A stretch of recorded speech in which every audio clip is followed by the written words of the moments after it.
13. jaanuari öösel 1991. aastal ründasid eriüksuslased Leedu telekeskust, tappes 14 ja vigastades üle 150 inimese.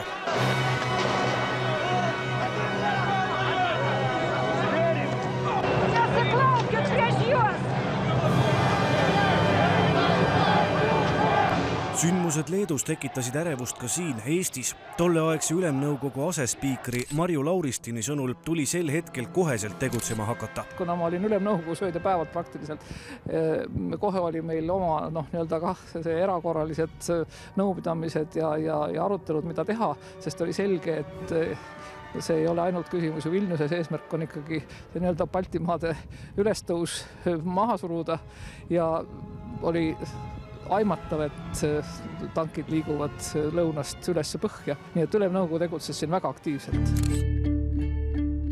Alustati barrikaadide rajamist Toompea kaitseks, et vähemasti püüda ründajaid eemal hoida valitsusest ja Ülemnõukogust. Kaasaegse soomustehnika jaoks see oleks olnud väga ajutine, aga kõik, mis tollal toimus, oli ka väga paljus märgiline. Need olid ikkagi ka sõnumid, mida jälgis maailm.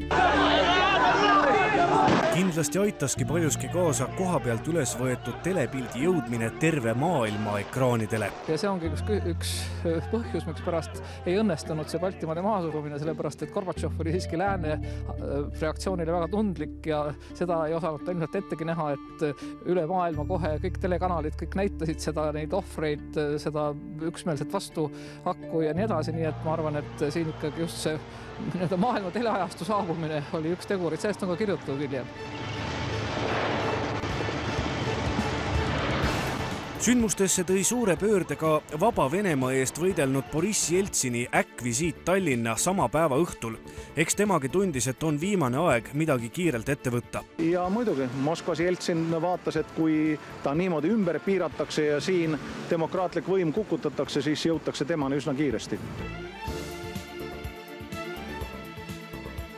Jeltsin tegi Tallinnas pöördumise Nõukogude armees teenivate Vene sõjaväelaste poole sõnumiga mitte sekkuda Balti riikide asjadesse. See aitas tublisti rahunemisele kaasa.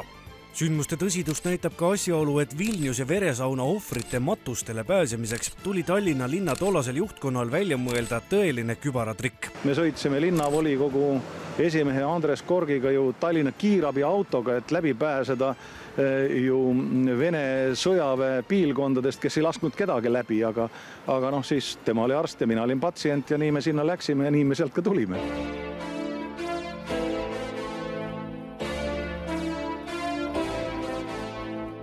Täna mälestati Leedus neid 20 aasta taguseid traagilisi sündmusi.